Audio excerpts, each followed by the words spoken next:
사도신경하심으로 우리의 신앙을 하나님 앞에 고백합니다. 나는 전능하신 아버지 하나님, 천지의 창조주를 믿습니다. 나는 그의 유일하신 아들 우리 주 예수 그리스도를 믿습니다. 그는 성령으로 잉태되어 동정녀 마리아에게서 나시고 본디오 빌라도에게 고난을 받아 십자가에 못 박혀 죽으시고 장사된 지 사흘 만에 죽은 자 가운데서 다시 살아나셨으며 하늘에 오르시어 전능하신 아버지 하나님 우편에 앉아 계시다가 거기로부터 살아있는 자와 죽은 자를 심판하러 오십니다. 나는 성령을 믿으며 거룩한 공교회와 성도의 교제와 죄를 용서받는 것과 몸의 부활과 영생을 믿습니다. 아멘. 찬송가 340장입니다. 어지러운 세상 중에 기쁜 소리 들리네. 예수 말씀하시기를 믿는 자여 따르라. 세상 헛된 신과 영화 모두 내어 버렸네. 예수 친히 하신 말씀 날 더 귀히 여겨라. 기쁜 때나 슬픈 때나 바쁜 때나 틈날 때 예수 친히 하신 말씀 날 더 귀히 여겨라. 주님 크신 은혜로서 부름 듣게 하시고 복종하는 마음을 주사 따라가게 하소서. 아멘. 오늘 말씀 요한복음 20장에서 보겠습니다. 요한복음 20장 30절과 31절 말씀입니다. 제가 봉독해 드립니다. 예수께서 제자들 앞에서 이 책에 기록되지 아니한 다른 표적도 많이 행하셨으나 오직 이것을 기록함은 너희로 예수께서 하나님의 아들 그리스도이심을 믿게 하려 함이요 또 너희로 믿고 그 이름을 힘입어 생명을 얻게 하려 함이니라. 아멘. 오늘 본문의 말씀을 가지고 성경을 기록한 이유라는 제목으로 함께 말씀을 살펴보겠습니다. 다시 복음 앞에 오신 백부장 선교사님, 위험한 나라에서 사역하시는 선교사님이십니다. 어떻게 그런 사명을 감당하시나? 영생이 분명하시기 때문이라는 거지요. 아버님은 장로님으로 교회를 건축하신 분이셨고 일가 친척이 다 예수님 믿었고요. 어려서부터 교회에 열심히 다니고 나름대로 착하고 성실하게 살았다고 했습니다. 그런데 말썽꾸러기였던 동생이 고2 때 변화가 있음을 알았습니다. 언제부터인가 기쁨이 있음을 느꼈고 틈만 나면 성경 보고 기도하는 것이었습니다. 어느 날 동생이 물었습니다. 형 안에도 이런 기쁨이 있어? 구원의 감격이 있어? 동생 앞이라서 물론 있지 하면서 허세를 부렸지만 솔직히 마음으로는 아니야, 내겐 없어 라고 말할 수밖에 없었다고 했습니다. 그때부터 성경을 읽기 시작했지만 힘만 들고 아무리 읽어도 잘 모르겠고 어떻게 동생처럼 변화되는지 알 수가 없었습니다. 어느 날 동생에게 솔직히 고백했답니다. 어떻게 하면 너처럼 될 수 있니? 그랬더니 동생이 복음을 전해주었는데 내용은 다 아는 것이었습니다. 고민이 되었습니다. 같은 예수님을 믿고 같은 복음을 아는데 삶이 왜 이렇게 다르냐는 것입니다. 그때 금식하며 새벽기도도 나가기 시작했는데 차츰 성령님의 깨우치심이 시작되었습니다. 자신이 얼마나 큰 죄인인가를 깨우쳐 주셨습니다. 죄를 이길 믿음을 주셨습니다. 요한복음 19장 30절 말씀에 다 이루었다는 말씀이 눈에 들어왔습니다. 무엇을 다 이루셨습니까? 그때 내가 고민하고 발버둥치는 너희의 구원을 다 이루었다. 내가 너희의 죄값을 다 치루었다 하시는 말씀을 들었습니다. 이미 다 이루신 것이군요. 그동안 왜 이것을 믿지 못했을까요? 감격과 감사의 눈물이 쏟아졌습니다. 그 구원해 주세요가 아니라 감사합니다의 삶을 살게 되었다는 거지요. 자신이 이미 못 박힌 것을 알았습니다. 이미 죽었는데 나는 왜 여전히 살았나 고민하면서 기도하는데 갈라디아서 5장 24절을 읽으면서 영안이 열렸습니다.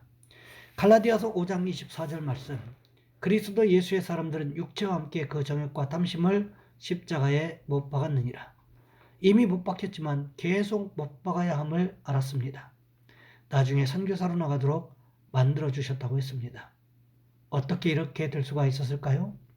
그분이 성경을 기록한 이유에 대해서 정확하게 깨달았기 때문이라고 할 수 있다는 것입니다. 그렇다면 오늘 우리가 가지고 있는 성경, 이 성경을 기록한 이유가 무엇일까요? 우리는 성경을 보면서 가끔 의문을 품을 때가 있습니다. 마태복음과 마가복음, 누가복음, 요한복음이라는 이 네 개의 복음서가 있는데 왜 성경이 서로 비슷한 것 같으면서도 다른 내용들을 기록하고 있을까? 성경에는 왜 이렇게 중복된 내용들이 많을까? 이것 말고 다른 내용은 없나? 더 재밌고 유익한 내용들은 없나? 이런 의문점을 가지고 성경을 읽게 되는 경우들이 있는 것을 봅니다. 하지만 이런 의문점들에 대해서 오늘 본문은 어떻게 대답하고 있습니까? 본문 30절 말씀해 보시면 이렇게 기록하고 있습니다. 예수께서 제자들 앞에서 이 책에 기록되지 아니한 다른 표적들도 많이 행하셨으나 메시지 성경은 이 말씀을 이렇게 기록하고 있습니다. 예수께서는 이 책에 기록된 것보다 훨씬 더 많은 표적을 베푸셔서 하나님을 계시해 주셨다. 성경에 기록된 표적들이 아주 일부분밖에 되지 않는다는 것입니다.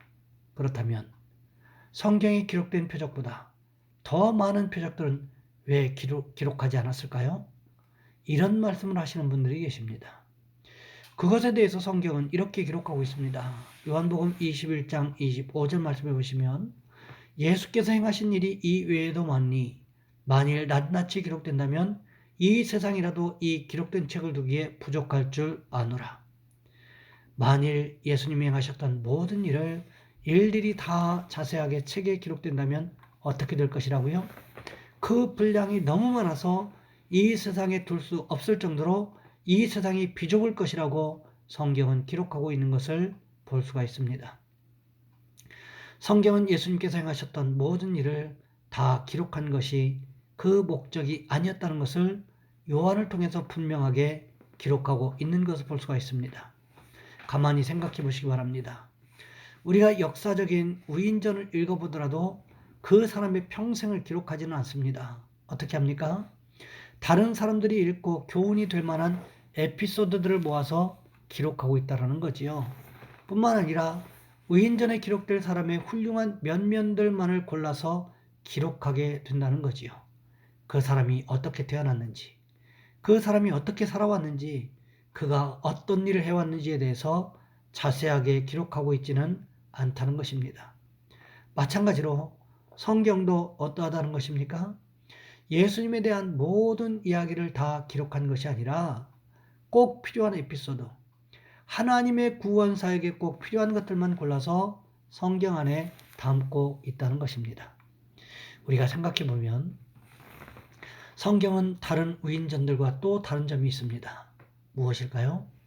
그것은 다윗과 같은 훌륭한 사람의 숨기고 싶은 과거조차도 낱낱이 기록하고 있다는 것입니다. 왜 그럴까요?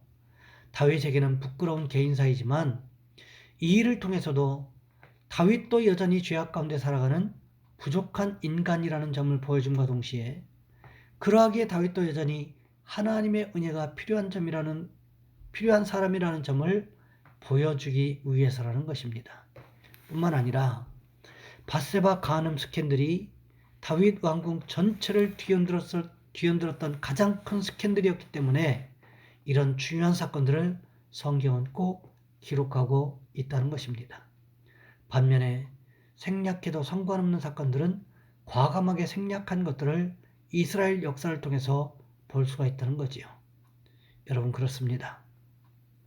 성경은 하나님의 구원 역사에 꼭 필요한 것들만 기록한 책이지 예수님에 관한 모든 이야기를 다 기록한 책은 아니라는 것을 우리는 기억해야 한다는 것입니다. 그럼에도 불구하고 우리는 성경에서 누구에게 초점을 맞추어야 할까요? 오직 예수 그리스도에게만 초점을 맞추고 읽어야 한다는 것입니다. 왜요? 신구약의 주인공이 바로 우리 주님이시기 때문에 그렇습니다.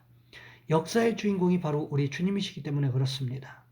바라기는 우리 모든 성도님들께서 오직 예수님께만 초점을 맞추고 성경을 읽고 성경 말씀대로 순종하며 살아가는 축복이 있으시기를 주님의 이름으로 부탁을 드립니다. 이 시간 우리 한 목소리 함께 기도하겠습니다. 먼저는 오늘 말씀처럼 우리가 오직 예수님께 초점을 맞추고 성경을 읽고 성경 말씀대로 순종하며 살아가는 축복 있게 도와주옵소서. 또한 코로나19 바이러스로 힘들고 어려운 상황을 지나가고 있는 우리나라와 민족을 하나님께서 불쌍히 여겨주시고 고쳐주시라고 이 시간 우리 주여 한번 간절히 부르신 후에 한 목소리 함께 기도합니다. 주여, 사랑의 하나님, 우리를 도와주시기를 원합니다.